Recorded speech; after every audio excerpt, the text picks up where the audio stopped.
이렇게 보시면 되겠습니다. 자, 그 다음에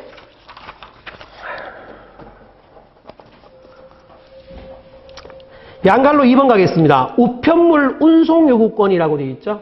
이것도 크게 중요한 건 아닌데, 자, 우편물을 여러분 운송을 하려면 뭐 차량을 이용해서 운송을 한다든지 아니면 철도, 선박, 아니면 비행기 뭐 이런 것들이 있겠죠. 그죠? 자, 그래서 우편간서가 만약에 철도나 궤도, 자동차, 선박, 항공기 등의 경영자에게 운송을 요구한다. 우리 우편물 좀 운송해 주세요. 이렇게 하면 당연히 특별한 정당한 사유가 없지 않은 한 이거는 당연히 운송을 해 주어야 되겠죠. 그래서 그런 운송을 요구할 수 있는 권리가 우편에는 있다라는 겁니다. 그리고 당연히 세상에 공짜는 없습니다. 그죠? 그래서 이렇게 이제 우편의 운송에 대해서 요구를 하게 되면 그 사업자한테 당연히 나중에는 보상을 해 주어야 합니다. 자, 그리고 이제 3번 운송원 등의 조력 청구권이라고 있는데요. 자, 조력 청구는 뭐냐? 좀 도와주세요라는 겁니다. 자, 그러면 이건 어떤 경우냐면 예를 들어서 우편 배달 차량에 가다가 사고가 난 거예요. 그래서 우편물 배달을 해야 되는데 우편 집중국으로 지금 우편물을 배달을 해야 되는데 사고 때문에 우편물을 배달할 수 없습니다. 그래서 옆에 지나가는 다른 트럭에게 부탁을 했죠. 자, 이게 어디까지 가야 되는 우편물인데 어느 집중국까지 가야 되는 우편물인데 지금 차가 고장이 났으니까 또는 사고가 났으니까 이거 우편물 좀 대신 좀 운송 좀 해주세요 라고 요구할 수 있는 권리, 그것을 우리가 뭐라고 하느냐 하면 조력 청구권이라고 합니다. 도와주세요 라고 할 수 있는 권리가 바로 조력 청구권이고요.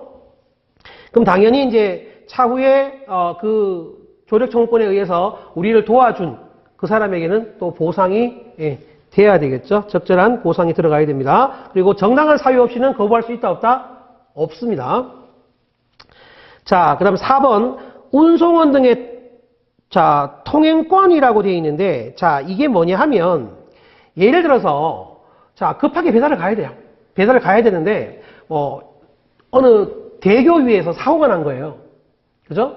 그러면 이제 그 길을 지나갈 수가 없죠. 그렇게 했을 때, 개인 집 앞마당을 지나간다든지, 아니면 논밭을 지나간다든지, 됐나요? 자, 이렇게 했을 때, 그러한 권리가 있다라는 거죠. 통행권이 있다라는 거죠. 그래서, 지금 8페이지 하단 부분에 보면, 자, 도로의 장애로 통행이 곤란한 경우에는 담장이나 울타리가 없는 택지, 땅이죠. 전답, 그 밖의 장소를 통행할 수 있습니다. 물론 그 통행으로 인해서 그 개인이 손실을 봤다라면 그 손실에 대해서는 당연히 뭘 해야 된다? 보상을 해 주어야 합니다. 자, 손실에 대해서는 뭘 한다고요? 보상을 해 줍니다. 근데 이 손실이란 건 뭐냐면 적법한 행위에 의해서 타인이 피해를 본다라면 그것을 손실이라고 하고 그에 대해서는 뭘 해준다? 보상이라는 걸 해줍니다. 자, 그리고 5번에 보면 운송원 등의 통행료 면제라고 돼 있죠. 자, 그래서 이제 이것은 우리 통행료라는 거야 이제 예를 들면 여러 가지가 있을 수 있는데, 자, 여러분 혹시 거기 보면 도선이라는 게 있어. 도선. 이 도선이라는 게 뭐냐면 배가 이렇게 지나갈 때 암초가 있고 이러면 지나기가 힘드니까 도선사라는 사람이 있거든요. 그래서 도선사라는 사람이 아마 그 개인 연봉으로는 국내 제1위인 걸로 알고 있습니다. 제일 많이 돈을 버는 사람인데 이 사람이 배에 타서 배가 가는 길을 뭐 하는 거죠? 그 길을 찝어주는 거죠. 좌표를. 이리 가세요, 저리 가세요. 네, 그런 도선을 요구할 수 있다라는 겁니다. 자, 그래서 거기 내용을 보면 우편물 운송 중인 우편 운송원이나 그 다음 우편 집배원은 언제든지 도선장에 도선을 요구할 수 있다. 그 도선을 해주는 사람은 도선장이라고 얘기를 합니다.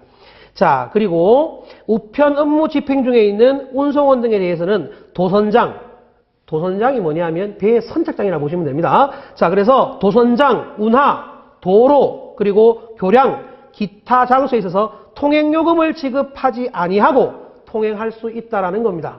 됐죠? 자, 그래서 뭐 그냥 쉽게 고속도로 통행료 이런 것들도 지급하지 않고 통행할 수 있다라는 거죠. 그렇다고 해서 흔히 말하는 공짜는 아닙니다. 차후에 당연히 정당한 보상을 해드려야 합니다. 자, 이런 것들도 보면 되고, 그 다음에 6번 있죠. 자, 6번은 별표를 칩니다. 별표를 꼭 해주세요.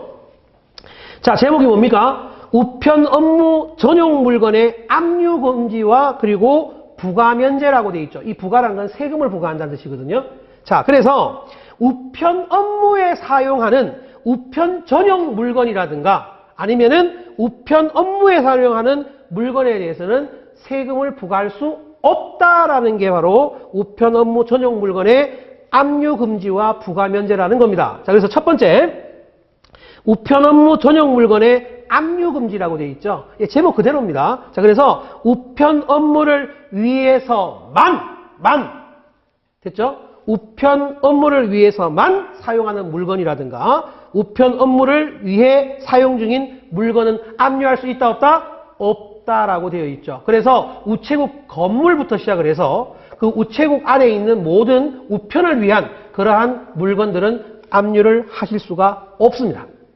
그다음 두 번째가 우편 업무 전용 물건의 부가면제라고 되어 있죠. 자, 그래서 우편 업무를 위해서만이라고 되어 있습니다. 역시 우편 업무를 위해서 쓰는 건데 이러한 것들은 국세라든가 지방세와 같은 세금을 부과할 수 있다 없다? 없다. 됐죠? 자, 6번은 꼭 기억해 두셔야 합니다. 자, 그 다음에 7번입니다. 자, 7번 내용도 공동해상 손해부담의 면제라고 되어 있는데 이걸 우리가 무엇이라고 하느냐 하면 다른 말로 해손 불분담의 원칙이라고 합니다. 자, 해손은 바다의 자죠, 그죠? 바다에서 손실을 봤을 때 그 손실에 대한 부담을 하지 않는다. 뭐 그러한 개념인데요. 자, 이게 어떤 거냐 하면 예를 들어서 자, 배가 있습니다. 배에 컨테이너, 자, A 회사 거, B 회사 거, C 회사 거, 그리고 우편물이 실려 있습니다. 자, 근데 배가 이렇게 운행을 하다가 파도가 너무 높아요. 그래서 선장이, 야, 지금 배가 너무 무거우니, 자, 이들 물건들 중에서 하나는 버려야 되겠다라고 해요. 자, 그러면, 예를 들어서 A라는 어떤 회사의 물건을 버리기로 했습니다. 그러면 A가 버릴 때, 그러면 A가 가만히 있겠습니까? 가만히 있지 않죠. 왜 내 걸 버리냐는 거죠. 그죠? 그렇게 됐을 때는 만약 A의 물건을 버렸다라면 차후에 도착을 하고 난 다음에 나머지 B와 C와 그리고 우편 간사가 있겠죠. 그죠? 세 군데, 그러니까 두 군데 회사와 우편 간사에서 A가 손실 본 부분에 대해서 뭘 해야 된다? 부담을 해야 된다라는 거죠. 근데 여기서 중요한 것은 뭐냐? 우편물은 제외입니다. 우편물은 그 해손에 대해서 그 손실을 부담할 필요가 있다 없다? 없다. 이것을 우리가 공동해상 손해부담의 면제라고 합니다.